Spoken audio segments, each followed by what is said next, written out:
good Lord, it is about time that the Premier League transfer window has started to get a little shaken up. Now, if you didn't see, over the weekend, around Friday, there were about a few different big transfers as we're coming into the beginning of the season this upcoming week. The first one, in my opinion, and probably the most notable, was De Ligt being transferred from Bayern Munich to Manchester United. Look, Manchester United have been terrible business-wise for the past couple of years. And I know, I've seen several United fans online try to rationalize that this isn't the case, but if we're all being honest, they're just coping with themselves. Erik ten Hag is not the guy for the job, and frankly, in the past 2 seasons, I don't think he's been good whatsoever. And it's also this weird thing with Ten Hag where he's found this affinity for signing the players from Ajax that he coached several years prior. I don't know. I just don't think that Ten Hag is the guy for the job at Manchester United. I haven't been impressed with any of their business over the past decade, let alone the past 2 years. However, this signing of De Ligt, in my opinion, I think it's a very good one. It's about £43 million, which I think is a fairly good amount for De Ligt. I know he's been kind of rocky up and down in his career, especially at Bayern Munich. However, I do think that there's a solid player there, and for £43 million, plus I know there are some add-ons as well, I do think it's a solid investment for United to go out and get a fairly proven center back in European football. I've seen a lot of people disagree with this, but in my opinion, I do think De Ligt can improve the United team. Maybe he doesn't, but even if he doesn't, for £43 million, I don't think that is the worst investment United have ever made. If he flops, he flops. It's £43 million down the drain. That's, a good amount of money, but they've washed £70 million down the drain with Antony. Or Maguire, I think was like £80 million. So at the end of the day, I do think it's a solid investment for United. I don't think it's the best piece of business, but I think United need to start foundationally improving the side, and I think De Ligt will do that. I know Mazraoui is coming as well to United. I'm not that familiar with Mazraoui, if I'm being entirely honest.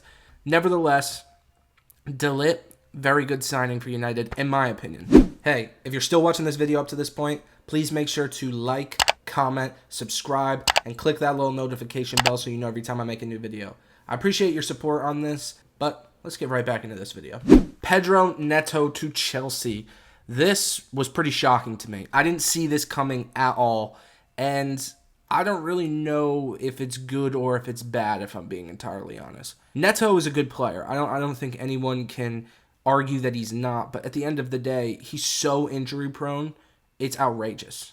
And Chelsea have a history, or at least a recent history, of a lot of their players being very injury prone. Romeo Lavia, Christopher Nkunku. There's a few other players that just aren't coming to the top of my head. I think Neto is a very, very, very good player when fit. But I think they're shelling out like $70 million or close to that for Neto. That's a lot of money for someone who hasn't experienced regular first-team football injury-free. He's experienced Premier League football at a high level, and we can see that there's a very, very talented player there. So if he's able to remain fit, I think it will be a great signing for Chelsea. But it is a large question as to whether or not he can stay fit. We'll just have to wait and see. I do think it's a good signing, unless he's just very injury prone at Chelsea. Then I don't think it will be. I think it's a little bit of a gamble for Chelsea, especially they have so many first-team players. It's unbelievable. But I do think that they're just going to have to wait and see how this one pans out. Could go good, could go terrible. But Chelsea have had a lot of transfers go pretty terribly, so we'll just have to wait and see. Dominic Solanke to Tottenham. I think this is one of the best transfers out of the whole weekend. Dominic Solanke is Premier League proven. He scored like 19 goals last season for Bournemouth.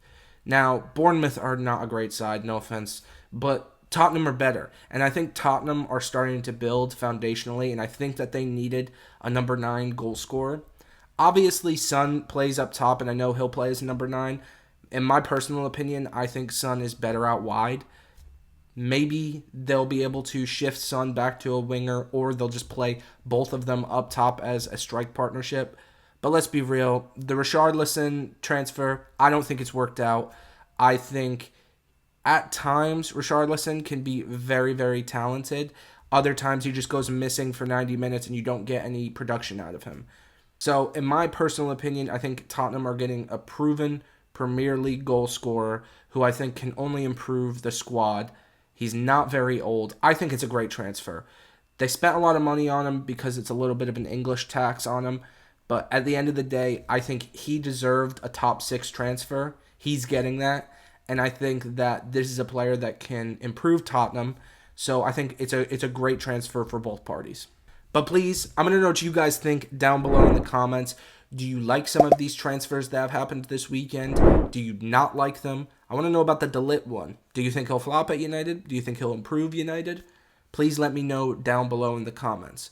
Also, please make sure to like, subscribe, and click that notification bell so you know every time I make a new video.